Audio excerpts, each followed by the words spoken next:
Do you know that I ran shirtless yesterday? Or I mean, I could just go ahead. yeah. It was a 78-degree day. One of the nicest days so far of the year. Oh, yes. Shirts off. You're running through the golf neighborhood. in yesterday afternoon. Oh, you bastard. It's a beautiful day for it. My buddy's trying to get me to golf at 6:30 on Sunday. I'm like, what? Why? Well, now at least is the time where, the sun's up, as you point out. It's I'm not up worried at 4:30, about that. and it's warm enough to pull it off at 6:30. I wake up at 4 a.m. Monday through Friday. Why do I want to go 4:45? That is a precious. Yes. The day that you don't have the alarm is a precious day. Like It is a welcome 7:30, day. I'm in. You get me at 7:30. That's great. I Yeah. can sleep until 6. Perfect. You're up by 6 probably no matter what anyways, whether Yeah. you're getting up to play golf or not.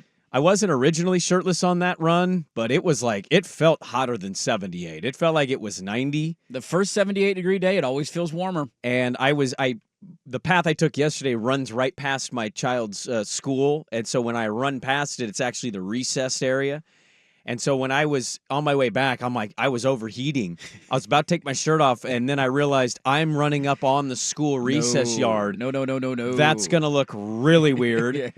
So I made sure I got past it, and then I yanked the shirt off, and damn, am I pale ass white. It feels good, though, doesn't it? Get a little sun on that chest. It Come didn't do on. anything. I got no new cover. You'll spread it out. It'll take time. A couple more shirtless runs, you'll get there, all right? Speaking of people who need shirtless runs, Luka Doncic sometimes looks like he needs a shirtless run in his life. He alone could not conquer the Boston Celtics last night. No, he could not. Game 1, I told you the stat that the guy on Bill Simmons' pod said to just take the alternate spread of 9.5 every game. Yeah. Because you're juiced to 6 to 7 to 1, and you got a good shot at hitting almost, you got a good shot almost every game. There's not a lot of buzzer beaters, not a lot of really close games at the end of this with the score. Last night was one of those. Dallas started off pretty okay and then just got bludgeoned in the first quarter, had a bit of a comeback. Boston blows them out and destroys Dallas to go up 1-0. Yeah, it was tight early. It felt like it was going to be a good game. It was back and forth, and then Boston went on like a 5-minute stretch where they just couldn't miss. And everything that didn't matter who was taking a shot, Porzingis was like shooting one-handed fadeaways, basically. Well, he was kind of the lightning rod for everything them. went in, and he was terrific for them in that first half, and that was basically all she wrote. They did have the moment in the third quarter where they cut it down to 8, and you felt like, all right, maybe there's something here, but to Boston's credit, they responded immediately, I want to say, with like an 11-0 run, and so it was 8, and then immediately back to 19.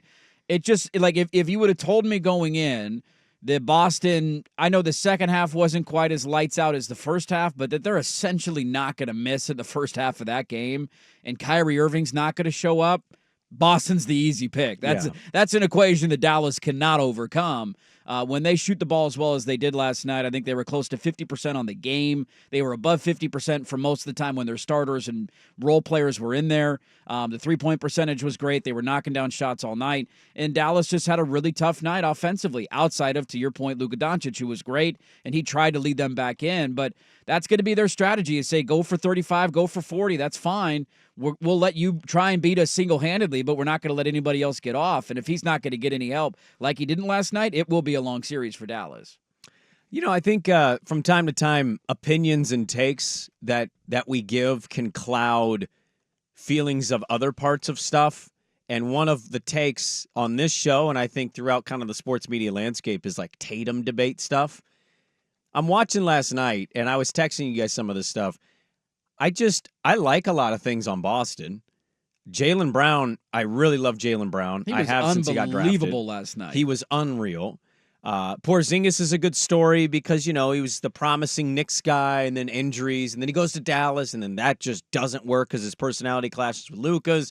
Gets shipped off to Washington where nobody watches him play any basketball. Nope. And then he falls right into Boston's lap.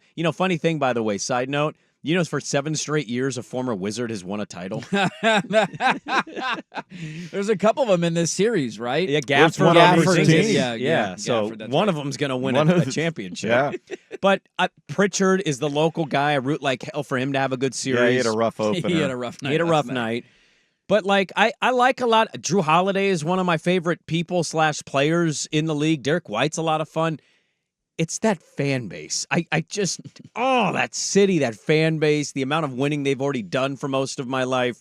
I want nothing to do with it, and yet I'm kind of finding myself happy when Jaylen Brown's yamming it over 2 Dallas Mavericks. He was so good on both ends of the floor last night. He was dominant, and there used to be a time when we would criticize him for not being able to dribble through traffic, and he was like splitting double teams and dunking on people last night. He was the driving force. Porzingis was great offensively early, but I thought Brown really set the tone for them consistently throughout the game. And the part of the reason why I'm going to be so frustrated if they do end up winning, I'm not going to overreact to one game, right? Boston was great last night. They took care of home court. Dallas has also been really bad in game one so far in the playoffs. I know they beat Minnesota in game one, but they got to come back from double digits in that thing. They did. They were blown out by the Clippers in game one, and they were blown out by Oklahoma City in game one. So they just have gotten off to rough starts, and I think there will be a counterpunch here. And Kyrie Irving's not going to go 6 of 19, 0 of 5. He's too good offensively. But what will be the most frustrating conversation if they do win the title is that the guy that's going to get all the credit is not the guy that deserves all the credit. And that's why I'm rooting so hard against Boston.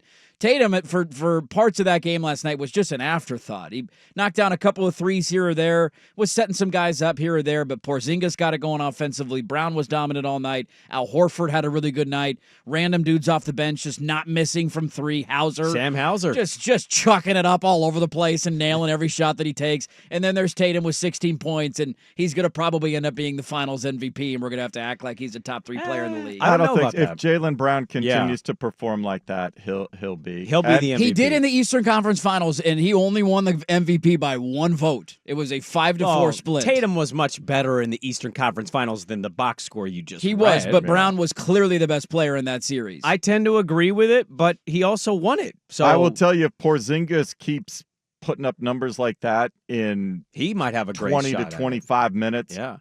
He might get it. Let me ask you guys this, and then we'll get back into this at the top of the hour. We got a lot of audio I want to get to from the post-finals game one. Let me ask you guys this.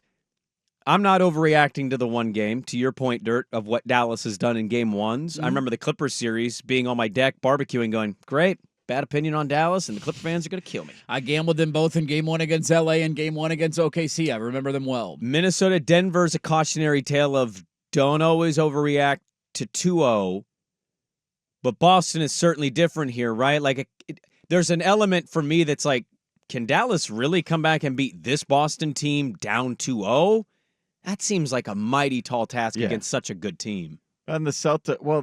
So is the series coming down to game 2 already? Maybe. I'm not fully there. So you think Dallas can go down 2-0 and still come back and win the series? The only thing I worry about Boston is just when they did it in the third quarter. They just kind of blow big leads. Yes. They blow big leads. Yep. They get content with where they're at. They get bored. I think it came so easily in the first half.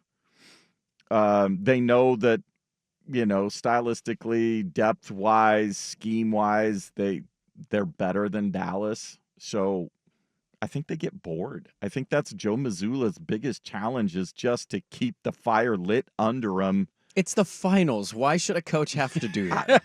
I think intellectually, from a basketball IQ standpoint, they're like, we got him. It's over. 29 points is a big deficit. That is yeah.